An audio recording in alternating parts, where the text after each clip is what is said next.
खबर आ रही है एसआई भर्ती से जुड़ी बड़ी खबर आपको हम दे रहे हैं। हाईकोर्ट में कल फिर इस पूरे मामले पर सुनवाई होगी। दोपहर 2 बजे का समय दिया गया है। तो आज दूसरा दिन था इस पूरे मामले पर सुनवाई का।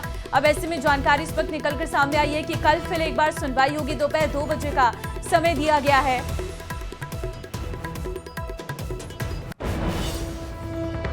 आर्गुमेंट बाद में करूंगा, पहले केवल और केवल मेंटेन है या नहीं है इसी बात पे ही सुनूंगा। इसी बात को लेकर कोर्ट ने उन पे उसको एतराज किया था और कोर्ट ने उसको पार्शियली मॉडिफाई भी किया उस आदेश को, और हमारे भी हैं जो उसके ऊपर विरोध उनको लिखा है। कई बार पवित्रता भंग हुई या नहीं स्पष्ट पूछा आज कोर्ट ने कि भाई बताएं कि आप पहले तो कह रहे थे कि रद्द कर दी जाए, फिर बाद में कैसे चेंज हो गया। आज भी कोर्ट ने लगभग 3 बार एजी साहब से इसी बात को पूछा कि आप थ्रू बिल्कुल कट आउट यस या नो में ये बताएं कि साहब आपकी जो भर्ती की ट्रांसपेरेंसी, आपकी जो भर्ती की प्योरिटी है वो भंग हुई है या नहीं हुई, जिस पर एजी साहब ने बार बार उसको बाईपास किया और सीधा कोई उन्होंने उत्तर दिया नहीं। फिर वो उसी बात पे लेके आए कि मैं आपसे इसी बात को पूछ रहा हूँ, लेकिन फिर वो इसी बात को फिर से नए सिरे से बहानेबाजी करने लग गए और ये बताने लगे कि हमने उनके खिलाफ कार्रवाई कर दी है जो इसमें कल्पित थे, और हमने उनको टर्मिनेट भी कर दिया, डिबार भी कर दिया और एक्सेट्रा एक्सेट्रा। उन्होंने तो यहाँ तक भी कहा कि रामू राम रायका है वो अपनी बच्चों के लिए जो पेपर लेके जाएंगे तो वो पेपर किसी और को क्यों बताएंगे, क्यों वो एक नया कंपटीशन और बढ़ाएंगे उसको। इस प्रकार से उन्होंने इनको जो पेपर चोर है उन्हीं को ही जस्टिफाई किया है जी साहब ने। सरकार स्पष्ट नट गई कि भाई जो पूरा घटनाक्रम है उसमें हम पहले मान रहे थे कि 400 से ज़्यादा लोग होंगे, लेकिन महज 49 ही लोग मिले, और बंगाल वाले कोर्ट के फैसले को भी उन्होंने चैलेंज किया कि दोनों का नेचर अलग था।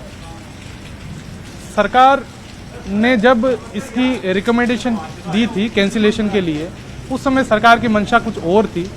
अब सरकार जैसे जैसे इसको इन्वेस्टिगेशन कर रही है, सरकार इस बात को देख भी रही है कि हमारे और कितने हैं जो ब्यूरोक्रेट्स और जो हमारे नेता हैं, पॉलिटिशियन हैं, वो इसमें इन्वॉल्व हैं। इसलिए सरकार अब इसको और आगे बढ़ाना नहीं चाहती है और सरकार केवल चोरों को जस्टिफाई करने में लगी हुई है। अब कब कल 2 बजे तक के लिए कहा है, कल क्या होने वाला है 2 बजे से? कल 2 बजे इसको अभी वो ये जो जितनी भी जो पिटिशंस है वो मेंटेन है या नहीं है इसी पे ही है जो अभी आर्ग्यूमेंट आगे चलेगा, और हमारा भी आर्ग्यूमेंट वो उस पर सुनेंगे, उसके बाद आगे जाके और उसको मेरिट और डिमेरिट पे तय करेंगे। ठीक है जी, धन्यवाद। खबरों में आगे बढ़ते हुए एक ब्रेकिंग न्यूज आपको बताते हैं। राजस्थान पुलिस मुख्यालय से बड़ी खबर है। एसआई भर्ती और प्लाटून कमांडर सीधी भर्ती के लिए बड़ा फैसला आया है। नए सिरे से शारीरिक दक्षता परीक्षा के लिए निर्धारित किए गए अंक डीजीपी राजीव शर्मा ने इस बाबत बड़े आदेश दिए हैं। तो राजस्थान पुलिस मुख्यालय से ये ब्रेकिंग न्यूज है, बड़ी खबर है। आपको बता दें कि एसआई भर्ती और प्लाटून कमांडर सीधी भर्ती के लिए बड़ा फैसला दिया गया है। आदेश पारित किया गया है।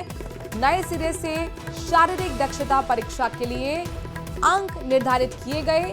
डीजीपी राजीव शर्मा ने ये बड़े आदेश दिए हैं। ये बड़ा फैसला एसआई भर्ती और प्लाटून कमांडर सीधी भर्ती से जुड़ा हुआ है। तो राजस्थान पुलिस मुख्यालय से ये बड़ी खबर है।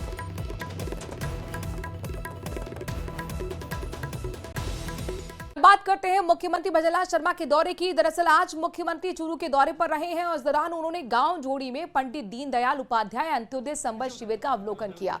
बीजेपी के वरिष्ठ नेता राजेंद्र राठौर समेत कई नेताओं ने, कार्यकर्ताओं ने मुख्यमंत्री का सम्मान किया।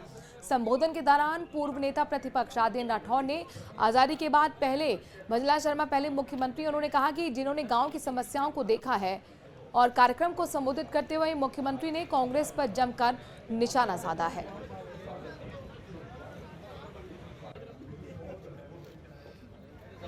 ये जो धरा है ये पुण्य की धरा है। यहां विकास की आवश्यकता है, और विकास की आवश्यकता आपने देखा चूरू की विकास की राह में तेजी से आगे बढ़ रहा है। हमने भी यहां चूरू में 3 करोड़ 70 लाख रुपए का 3 करोड़ 70 लाख लागत से बने मुख्यमंत्री पुनर्वास गृह का लोकार्पण हुआ है। इसी के साथ आज 11 करोड़ 76 लाख रुपए की लागत से निर्मित 200 बेड क्षमता वाले अल्पसंख्यक बालक आवासीय विद्यालय का भी लोकार्पण हुआ है। 7.5 करोड़ की लागत से चूरू में कृषि महाविद्यालय की स्थापना का संकल्प भी अब सरकार साकार हो रहा है। इन विकास कार्यों के लिए आपको बधाई देता हूं और विश्वास दिलाता हूं कि विकास की यात्रा ये निरंतर जारी रहे। मुख्यमंत्री जी, मैं कई राजस्व अभियानों का पहले पक्ष और विपक्ष के प्रतिनिधि के तौर पर साक्षी रहा हूं। अभियान पहले भी चले, पिछली सरकार ने भी सरकार गांव की ओर अभियान चलाया, पर उसके पीछे हेतु था सामने आने वाला चुनाव। वोट की फसल लहला रही थी, वो फसल काटनी थी। आप मेरी नजर में आजादी के बाद पहले मुख्यमंत्री हो। आपने गांव की समस्या को देखा, गांव की तकलीफ को देखा, और इस गर्मी में सरकार को कहा गांव की चौखट पर जाओ। और इस गांव की चौखट पर अभी एक के बाद एक गर्भित मुद्रा में जिनको लाभ मिला, आपके सामने खाता विभाजन को लिए हुए 2 भाई खड़े थे।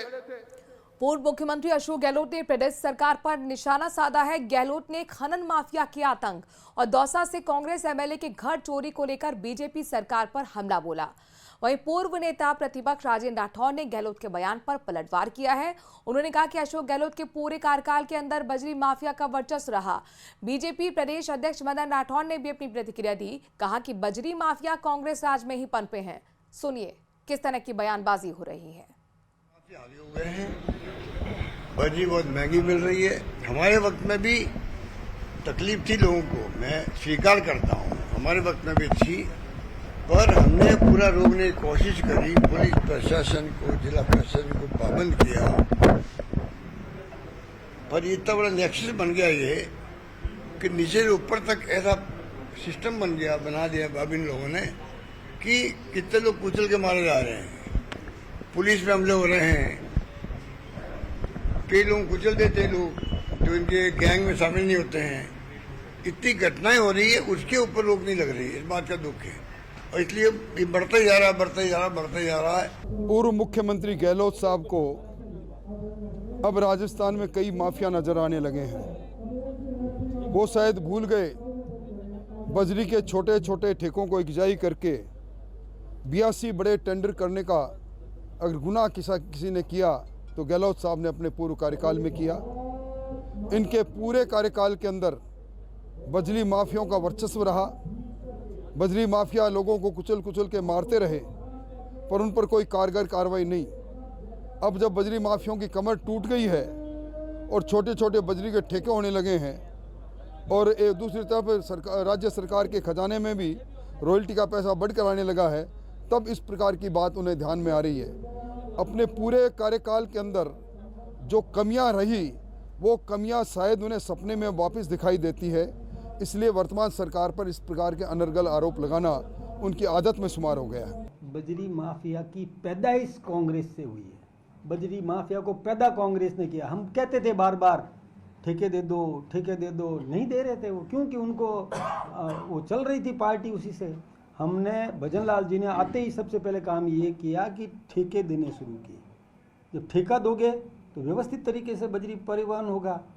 बजरी तो चाहिए लोगों को, तो ठेका दोगे तो रेवेन्यू सरकार को मिलेगी और ठेके के अनुरूप लोग बजरी निकालेंगे। हाँ, कुछ ठेके और देने हैं, वो ठेके भी देने की प्रक्रिया चल रही है। ये भजन लाल जी ने शुरू किया, ठेका देने का काम उन्होंने शुरू किया। गहलोत साहब ने ठेके दिए नहीं, चलती रही, धूम धड़ाके से बजरी बिक रही थी उस समय, वो उन्होंने ही पैदा किया। लेकिन सुधार करते करते थोड़ा समय तो लगता ही है।